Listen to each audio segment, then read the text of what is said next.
Hey guys, I'm RozaldVaneGAME and welcome back to another episode of Alan Wake. Where we last left off was that, yeah, we're still in this, I guess they kind of labeled the whole location for me, which is the train depot. But yes, we're here at the train depot after trying to escape the cops, or the police, or the FBI. Nightingale is the FBI agent's name. Nightingale is technically chasing after us with the police, but the police got attacked by the Taken. We made it through the forest to the radio station, but then that also became a dead end for us, so we had to run away from the radio station, and that again led us through the forest up into the train depot. So we're here at the train depot, and we're about to probably fight some enemies because the realm is starting to wailing bullcrap at me here. Like, the whole place is becoming a little fuzzy. There we go. I wanted to... Yeah, I think I already have all the ammo I need for the pistol. I don't know... Okay, I need to know where I'm at with the weapons and items I have so far, so... Oh yeah, the bulldozer was what it was mentioned in one of the manuscripts. So we're gonna be fighting the bulldozer, I guess. Oh boy! Oh boy! Oh my goodness. Come on, really? I can't even... Oh my goodness, seriously? Oh, they didn't remove? Oh no, he's just being removed. I need to get rid of this big guy first. Okay, I gotta... Yeah, I need to really just be careful. Oh, there we go. Heavy metal achievement unlocked. Yeah, buddy. Alright, at least I didn't need to, like, shoot down the, Okay, let me get the batteries. I mean, at this point, I think they're gonna reset me a little bit. Oh, I gotta be careful. Oh, jeez, I gotta reload. Oh, jeez. Oh, that was a close one. I gotta switch over my pistol here. There we go. And another achievement. The 6-gun scribe achievement unlocked. Yeah, that's probably because I finally got the 100 kills for the pistol. Oh my goodness. That was a really close one. Give me a second. I needed to raise the volume a little bit there because I was like, the volume is a little low, not too low, but pretty low. Yeah, I needed to desperately push forward with all the materials I had available because that was one heckin' annoying thing I had to deal with. At least we got through the bulldozer pretty easily. I was anticipating it to be very difficult. Yeah, I was anticipating it to be super difficult, but I guess it wasn't too difficult at that point after throwing a lot of flares out at the same time. Yeah, I guess we picked up some flares again. Alright, let me examine this area or like explore a little bit of the area before we move forward. I don't think it will matter if we pick up some of these last objects because I believe these objects will get reset. Like the number of ammo and batteries will get resetted because of the fact that the game chooses to do that every change up of locations, I think. Yeah, I don't mind the thing. I don't need pistol ammo. Can't hop over to that. I think that's pretty much it. Yeah. Water tank. Yeah, I guess that's pretty much it. Alright, cool. I do need to do more shotgun shots in the next run. Like, at least keep doing the, keep throwing out the shotgun and rifle stuff because I'm gonna be needing the achievement slash challenge done, or the statistics for those guns done. This is a door I can go through. Nope. Yeah, we did miss out a manuscript along the way towards here, so that's the disappointing thing that I have to go through. Hey, thermos. And we might have missed out a few thermos here and there, but no guaranteed for sure. Yeah, it's been a while since I last recorded the series for now, but I'm glad I'm returning to it for once. Give me a second. Let me see what the statistic for thermos is. 39 out of 100. Okay, cool. We're almost 2/5, I think it's called. 2/5 of the way, number-wise. Because once we get one more thermos, then we just got like 2/5 of the way to go for the thermoses. Or, not 2/5 of the way. 3/5 of the way to getting 100.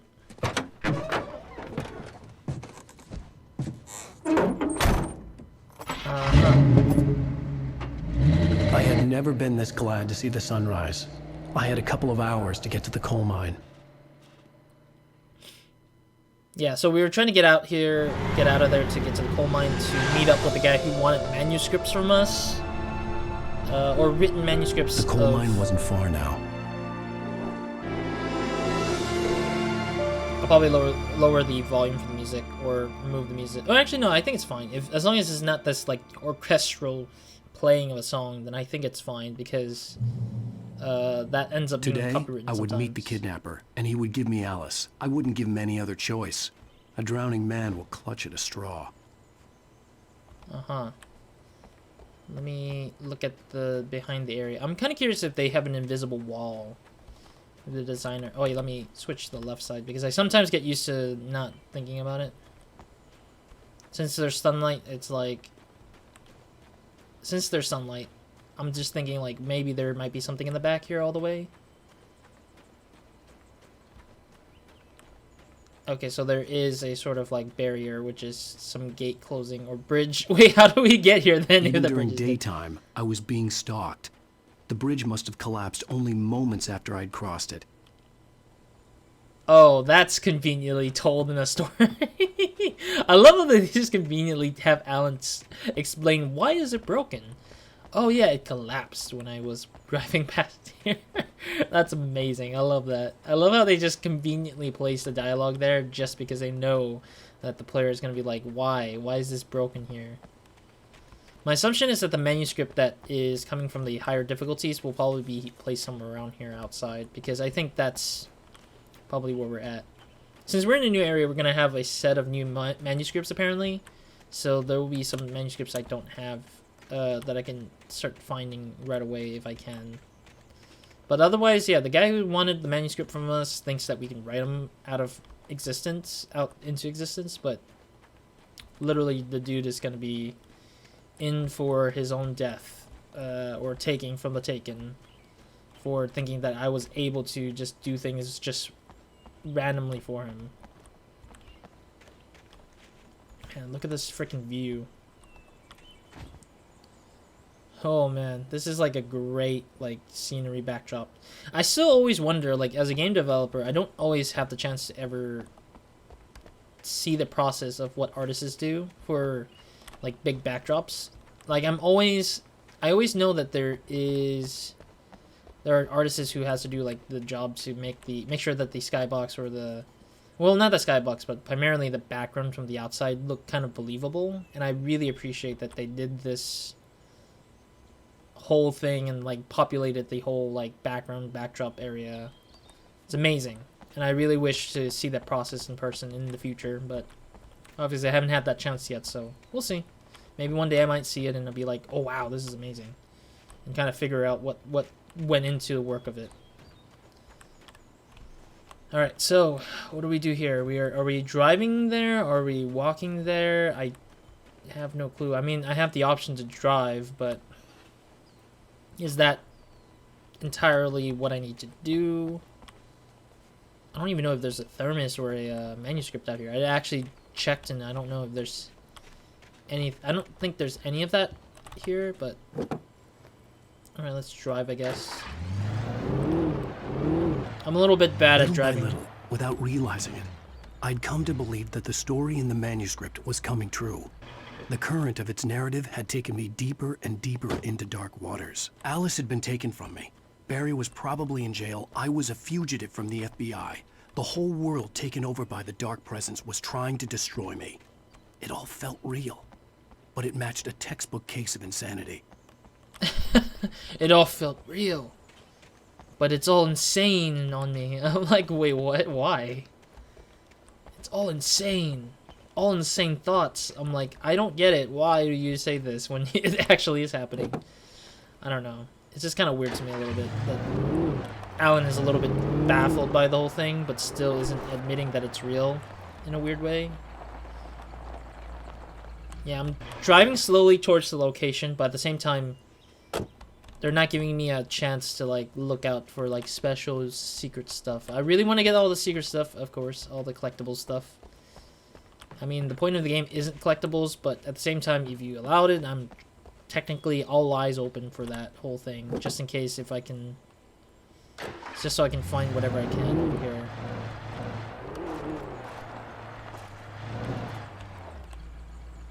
What's the road say? Oh, rough road. Okay, I was like, what am I seeing in terms of the sign that I just saw pass by?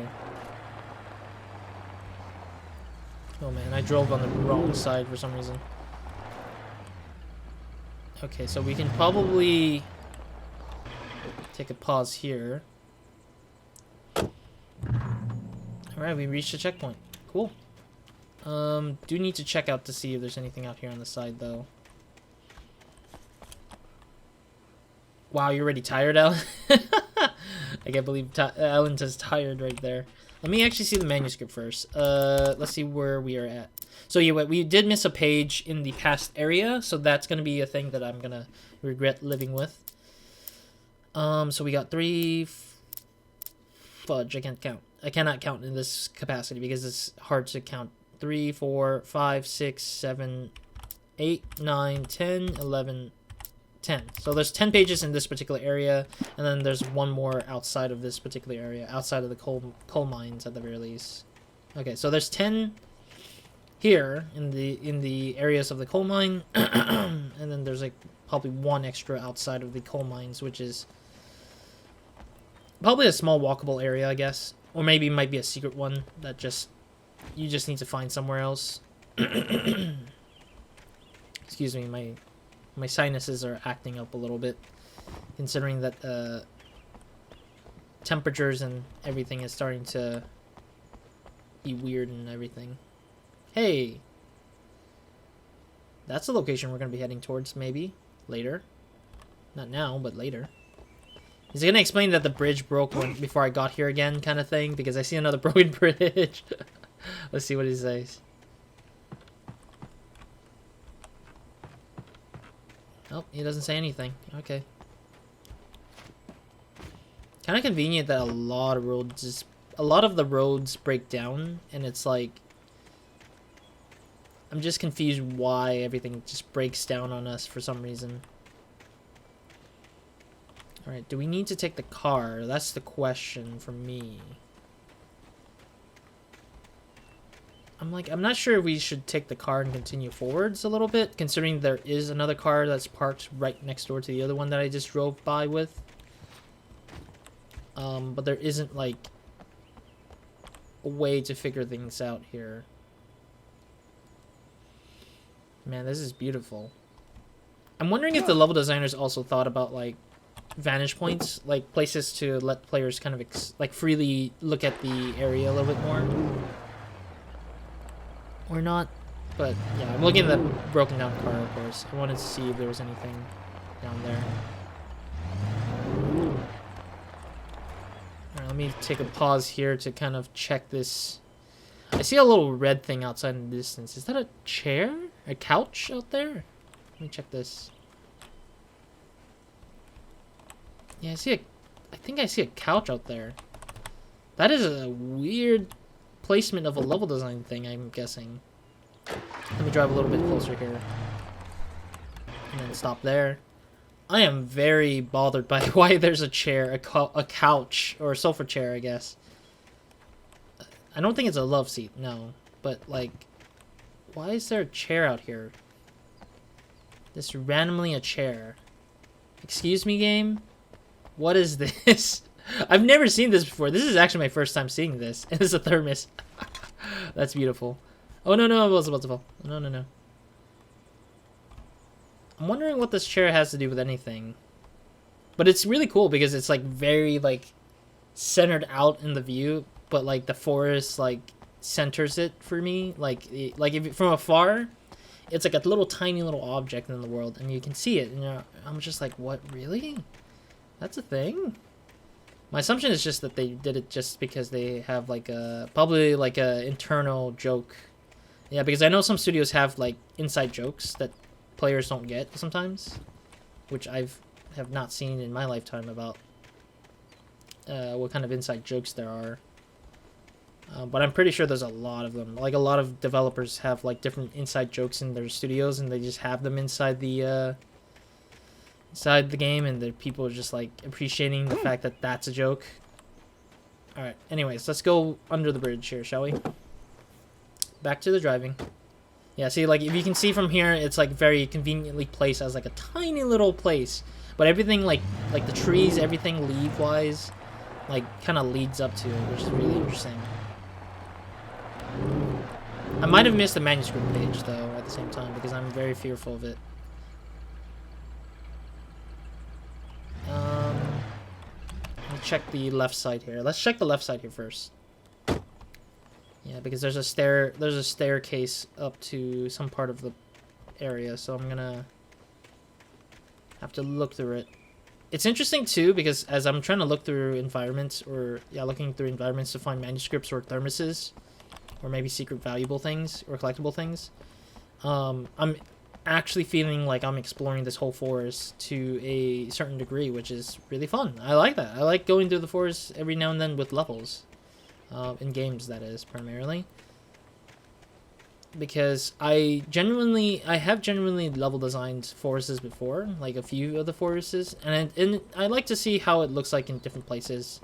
Though I have played Alan Wake on the Xbox 360, I've only played like, I played it on like a very tiny small monitor because it was on the CRTV, or a TV that's like uses like analog stuff, like the 3-prong, or I don't know, like it kind of dates me a little bit. It's basically one of those things that you don't use HDMI for, but it has like 3 little outlets that says like red, blue, and white, or not red, blue, and white, yellow, white, and blue, or no, red, sorry, yellow, white, and red.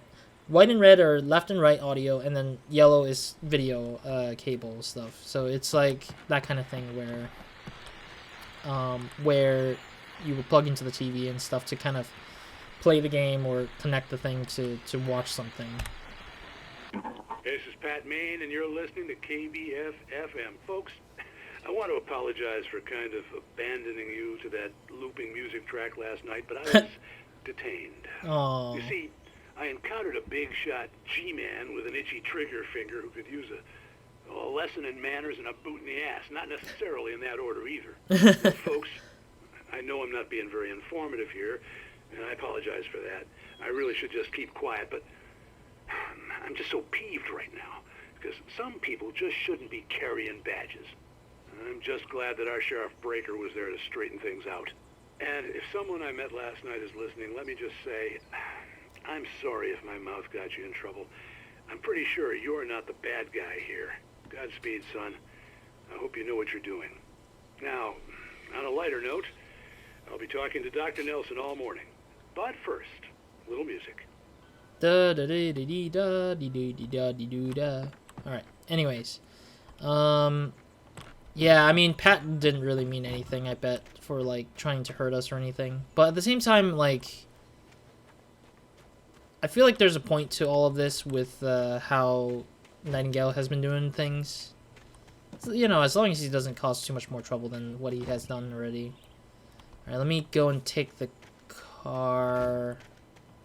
Yeah, let's go back down there and take the car towards wherever that road ends. Because I don't know where the road ends up onto this area. Because there's a lot of miniature, like, structures around here and there, but I'm just not sure what leads to what, because it looks like it might be bridging, I guess, or like not bridging, but like connecting the roads towards one other new road that's going to be up here towards the coal mine, probably.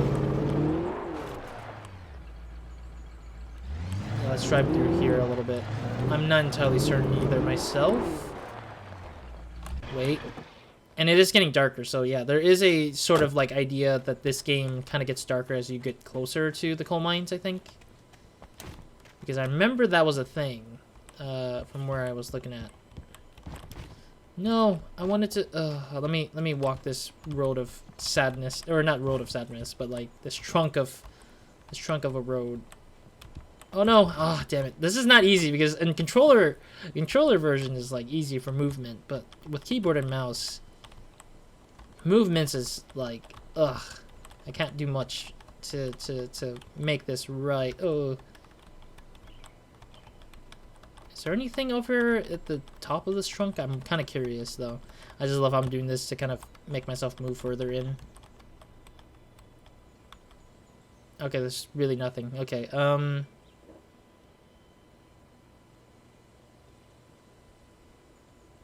yeah, there's really nothing. Okay. Ooh, okay, my bad. Alright, let's drive this car a little bit further in to see where this leads us here. If it leads us back to that road up there, that's great. If not, I'm gonna be so weirded out by the fact that there's this one road that exists. And there's like nothing of it. Erg. Drive up, car. I mean, it could have been easier if I just chose that one car right there and just like drove my way out of here with that. What happens if I drive back to here? Oh, that's where the bridge is at. Okay. Was there anything like manuscript placement? I'm kind of curious about that now. Kind of curious if there was like a manuscript placement somewhere around here. But I'm pretty sure there's like a majority of them that are like, yeah, I don't think there's a manuscript page out here. I think a majority of the manuscripts like on the way when I see them, because I don't think they'll be easy to find any manuscripts out here. But thermoses, however, that is out of the ballpark. So I have to legitimately like go out of my way to find those kind of things. Yeah, driving with the keyboard and mouse is a little bit weird too at the same time. I prefer driving with a keyboard or with a controller because it's easier to like turn smoothly without having to hurt myself. But then again, I mean, you can just adjust the controls, the sensitivity and everything to kind of fit the movement of how you want to move the car and everything. But in the case of keyboard and mouse, they usually forces the player with a WASD, typically. I mean, Borderlands driving is like literally you use the camera to move your direction. In this game, it's in order to kind of shift left and right, you have to use like AD to kind of like shift your left and right rather than use the camera. Camera is just primarily just to look at things outside of my view. I just want to see things before we head out to here. Man, this is beautiful though. For a second, I think that bridge was gonna collapse on me. I thought. Oh wait, this is another view too. Nice. Another view of the forestry area. Slow visibility limited. Okay. Doesn't seem like there's any sort of manuscripts or anything. Hill trucks use lower gear. Okay. I am driving a truck, so we're gonna probably be forced to use lower gears on ourselves here.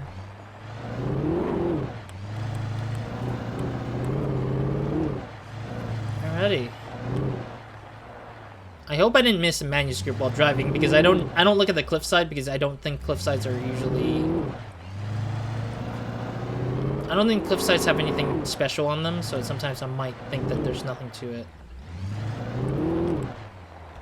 Hey, it's one of those things. Those, I guess they're ranger towers, I guess. I'm guessing the coal mine's, like, not far from here, so that's probably might be the case. It's interesting because if I bump into the car moves a little bit. It just looks interesting to me. Alright, we'll see if we have a manuscript or thermoses up here. Because this is a sort of landmark or a place that truly needs to have something, like something small. Even if it's not special or not. Yeah, the coal mine is literally over there. Oh wow, there's an actual patch of land that's like not filled with trees. That's interesting. Man, this view is so beautiful. Man, I just can't believe this is like literally a 2007 or 2009 game or 2010 game. Like it's such an older game. that I just can't believe it's like this like cool looking, even with lower end tech or lower engine stuff, or lower quality, or no, I won't say it's lower engine quality, but like just an older quality of what it was back then with like the way things used to be. What is this? It looks like it was like a map maker or something like that. Welcome back to KBF FM. Hope you enjoyed that tune. Now, Doc, you were talking about life and finding that special someone, that soulmate. Well, you were talking about that. I was saying I don't buy it. See, to me, that's strange, because I always pegged you as a hopeless romantic. You got me there, Pat. But I think love's where you look for it. And you need to do a lot of looking, sure. But the idea that there's that one special person out there for you, and if you miss that chance, it's gone forever, and you're forever incomplete. I mean, isn't that depressing? Or, heck, childish even? Hey, there's plenty of fish in the sea. And apparently a fisherman has a fishing analogy for everything. But what you're saying, isn't that a little harsh? Well, no. What I am saying is that your potential for finding that connection isn't limited to what's essentially a chance encounter. How is that harsh? Yeah, well, I guess that's a nice thought, but let me say something personal here. Okay. Now, well, I don't disagree with you exactly, but I can't really fit that together with what I feel, what I felt for someone, because she was the one. She was. And I let her drift away from me. Maybe I didn't put in the work, I don't know, but, well, since then, and it was a long time ago, but since then, there hasn't been anyone, not like her. And I'm not saying I dwell on her or haven't moved on. I like my life. I'm not living in the past, but I do miss the way she completed me. You can't argue with the heart, Pat. I'm sorry, folks. I had kind of a scary experience last night, and let's just say it's shaken a few things loose. Oh, Pat. Also, it's very complimentary to have a bed right next to the radio, because it kind of provides that sort of comfort. I feel like the comfort and the idea of like love in a way, that's like part of the story, because in a way a bed is very intimate, and it creates that intimacy, or it enhances that intimacy in my mind. But I'm not sure if the developers did that on purpose or anything, considering that it does, like, even the bench, like the little bench stuff right there, also makes me feel like there's that sort of like idea that there would be people who shared a moment together here at this particular spot. But that's just my mind. I mean, if anything, I could just be creating that off my own mindset, and then people would be surprised that I just came up with that idea, or that it was intentional. I don't know. Sometimes I don't know what developers do to make things intentional. Sometimes I do the same thing. Like, sometimes I will just make something out of my mind and put it in a level or put it in a game, and I'll just be like, I don't think about it twice. I think about it a little bit, but I didn't really think too fully of it, because I was like, okay, well, this looks nice, or it just complements the color scheme, or the shaping of the room and stuff like that, the silhouette of the room space and everything. And then, magically players will be like, oh wow, there's something that probably means something with this. And it's really nice to see when a player knows or acknowledges something. It's really nice to see at the very least.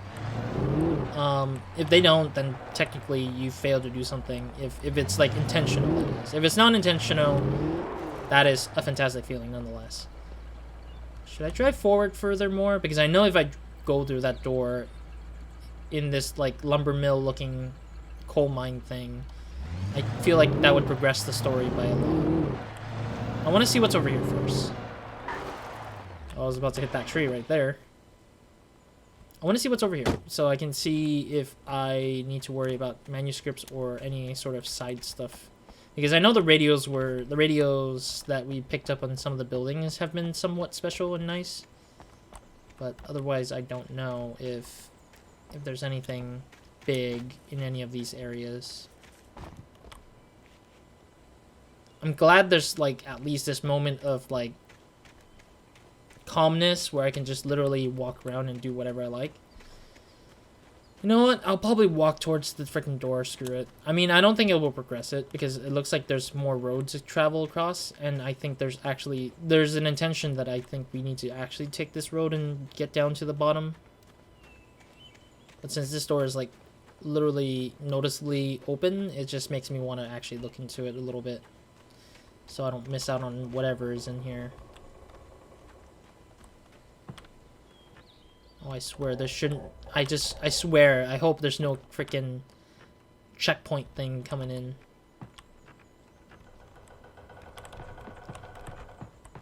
Alright, so there's nothing here. It looks like I can push things down if I chose to, but that's not what I think is intentional here.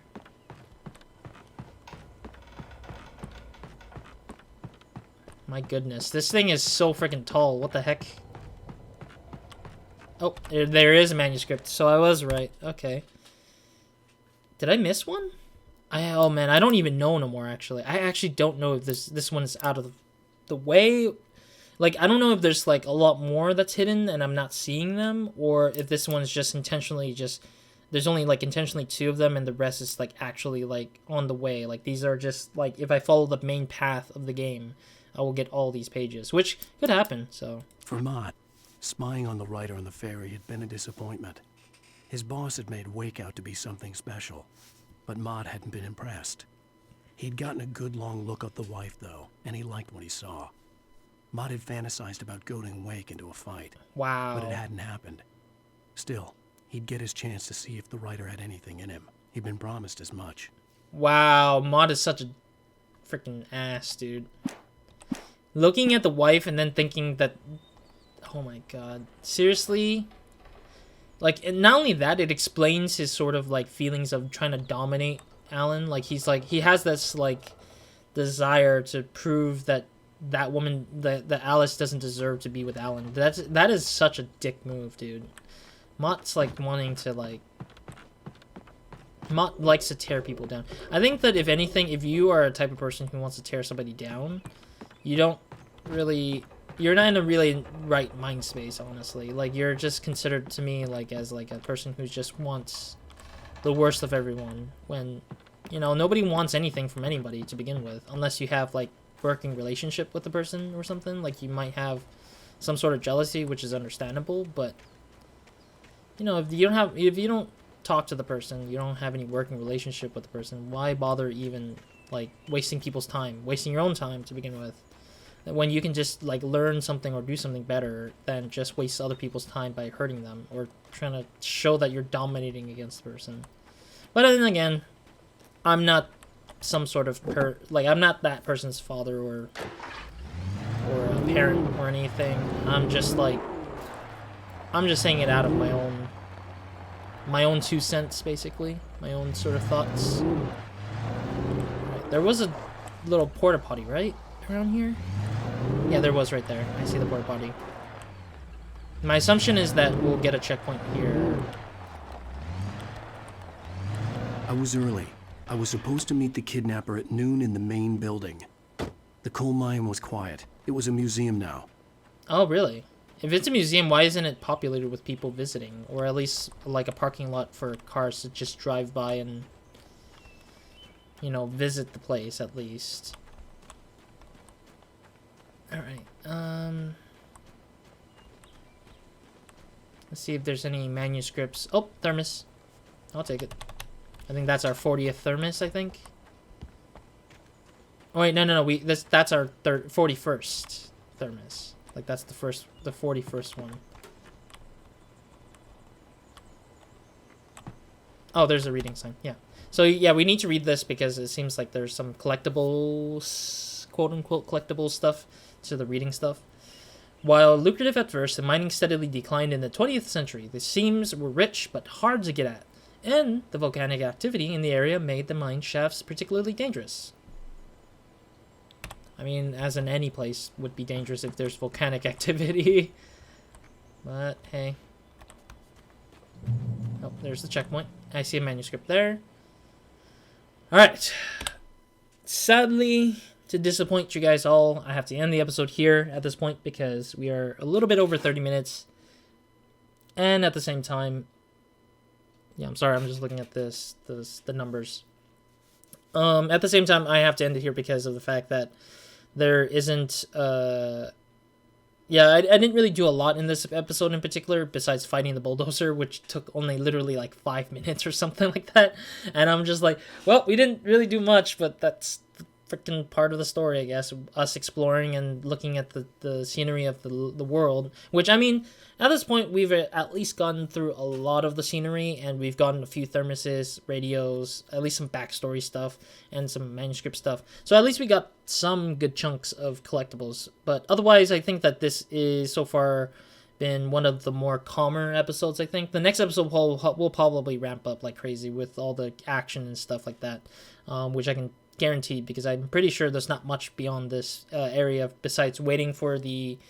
I think Mott was the guy we're waiting for, so Mott might be coming in and just being a dick to us about how he has our wife when he doesn't, probably, and tries to, like, grab the manuscript off of us, which, I don't know, like, I don't feel like the manuscripts are intentionally there for him to use. It's intentionally for us and anybody around the story to worry about, because they will probably be next to the Taken, or be next on the page to be killed off as a character in the game, or story. But otherwise, we'll never know. We'll never know until the next episode or future episodes. Otherwise, that's pretty much it. Next episode, we'll go see what's up with the coal mine, meet up with the guy from the Lover's Peak from before, and then we'll see what happens from there. Otherwise, that's pretty much it in this episode. So, Roz, out.